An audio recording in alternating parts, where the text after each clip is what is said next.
संसार तो दुखालय एकदम दुखालय। आम जो भागवत को आसिलु जिते बड़े प्रभु आमको जन्म देइचंती जे तुम्हें संसार किसी कर्म करियो एते आम भागवतर बसी जाऊँ कि 100 200 कि 100 5 10 जन को नहीं एकाठी बसई हरि कीर्तन करुचु तार जो उत्साह तार जो आनंद ताकू आम शब्दर मध्य कहींपारू ना किंतु मु बसवा सहित मो परिवार चतुर्पार्श्व लोक बसई हरि कीर्तन जो मजा भजन गान कर जो मजा ये संसार आनंद ठारू जी जानी सी बुझीपर जे यार आनंदटा कौन तेणुक मु अत्यधिक आनंद ये संसार चक्र बाहरी भागवतर प्रचार प्रसार रे रही मु निजको बहुत धन्य भावुच बहुत आनंदर अच्छी। राधे राधे। जे पूर्वर्जित कर्म फले जाची मु देउ थाई बळे तेणुकर प्रभु जत बेले दुई तांकर हातर देबे आमे साधारण मनुष्य दुई हाथ ताकू रखिपारू ना तेणुकर जो भागवत ना रे प्रवचक प्रवाचिका माने जाइए तांकर अर्थ उपार्जन भावना भावुचंदी एटा नित्यांत अति घुण्यर कथा। कारण प्रभु जदि आमको देवे आमे मंचर बसिकी कहूचु गलेनी तो संगरू जेते कजन गंठी रे बांधी नेले के केते धन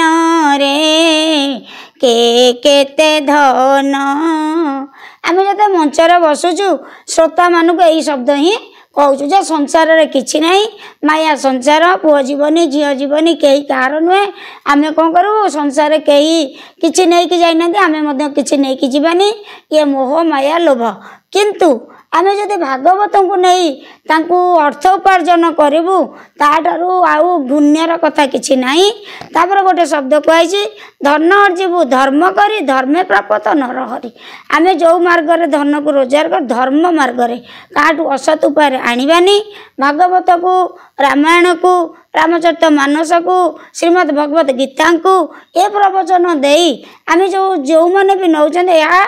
यथार्थ नुहे कि ठीक मध्य नुहे आम जोटा को जाऊँ से प्रथम आम कही निःशुल्क आम भागवत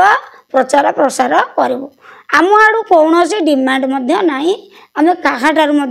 टंकाटे आने को आम आड़ू केबे भी कही ना। जदि आपण प्रश्न अच्छी जे यही मार्ग को कहीं आसिले यहाँ हूँ 10 वर्ष तलर कथा पिलादिन श्रीमा श्री अरविंदर पाठचक्र कर आसुलु किंतु हठात दिने स्वप्नात है जे तू भागवत पढ़े सेतबेले आम गाँव कूल भुआ शुणी जोटा कि मंदिर प्रतिष्ठा माँ को मंदिर हो पारि नथिला कारण से बटवृक्षर माँ थिले बटवृक्षटी उपुड़ी जाइतिला बटवृक्षटी जेहेतु उपुड़ी जाइतिला ना मंदिर हो पारु नथिला ना आपणकर वृक्ष लगा पार नाला यही परिप्रेक्षी रे कौन जे तुम्हें भागवत पढ़ मत उठा मोर मंदिर टे तोली दियो से दिन जो माँ करुणा है माँ कृपा है निर्देश है जे तू भागवत पढ़े से तार किछि दिन पर श्री श्री वृंदावन धाम गुरुदेव निजे आसिक कहले तुम्हें भागवत पाठ पढ़ ये हूँ माँ कृपा गुरु गुरुजन का आशीर्वाद जहाँ फल कि मु संसार मार्ग आज श्रीमद् भागवत महापुराण सत्संग पाद दे श्रीमद् भागवत महापुराण लक्षण है जे आमे निष्काम चित्तरे भक्ति भावरे जेपना निजर कौन सी आशा जे मोर भागवत पढ़ले मंगल हम कि मो संसार उद्धार पाइब ये निष्काम भाव नहीं भक्ति भावना नहीं आम श्रीमद् भागवत महापुराण को पाठ पढ़ुचंती।